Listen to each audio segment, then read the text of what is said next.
ഇതിൽ റേഷൻ കാർഡിൽ ഉൾപ്പെട്ടിട്ടുള്ള ഓരോ 5 വയസ്സിന് മുകളിലുള്ള അംഗങ്ങളും റേഷൻ കടയിലെ പോസ് മെഷീനുകളിൽ വിരൽ പതിച്ചുകൊണ്ട് മസ്റ്ററിംഗ് പൂർത്തീകരിക്കണം. ഇത് കഴിഞ്ഞ കുറെ കാലമായിട്ട് കേന്ദ്ര സർക്കാർ സംസ്ഥാനങ്ങളോട് ആവശ്യപ്പെടുന്നതാണ്.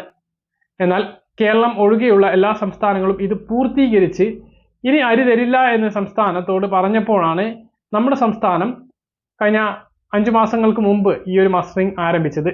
പക്ഷേ സംസ്ഥാനത്തുള്ള തിരക്ക് കാരണം സെർവർ തകരാറുണ്ടാവുകയും പിന്നീട് അത് നിർത്തിവെക്കുകയും ചെയ്തു. പിന്നീട് ലോക്സഭ ഇലക്ഷനും മറ്റു കാര്യങ്ങളൊക്കെ ആയിട്ട് കുറെ സമയം പോയി. സംസ്ഥാനം വീണ്ടും ഇത് നടത്തുന്നതിൽ വലിയ കാലതാമസം വരുത്തിയതോടുകൂടി സംസ്ഥാനത്തിന് കേന്ദ്രത്തിന്റെ അന്ത്യശാസനം വീണ്ടും കിട്ടി.